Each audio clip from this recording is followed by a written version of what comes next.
Hey everyone. So today I'm going to do a review on my exhaust, which is the DanMoto Highwayman 2-in-1 full exhaust. I've gotten a lot of requests to do this because not everybody knows what to think about it, because out of all the other options it is actually pretty cheap, where you're looking at almost $1,000 for Freedom Performance or the Vance and Hines duals out the back.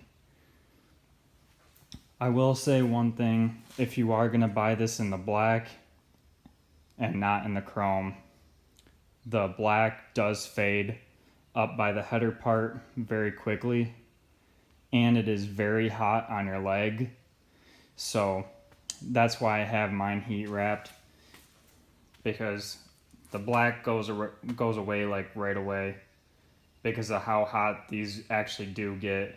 And then for how close you actually do have your leg up here next to the brake pedal and everything like that, it gets your leg extremely hot. So, but after I've had it heat wrapped and everything like that, it seems to be pretty good. It doesn't get too hot.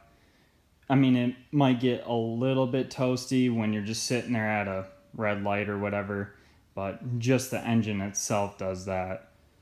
But we're gonna start it up here in a few minutes, and then I'm gonna be doing a couple different camera angles of the exhaust, and then I'll also do some flybys and some takeoffs, so you can decide for yourself whether or not you want to get this exhaust. All right, so we'll get her started up here in a second.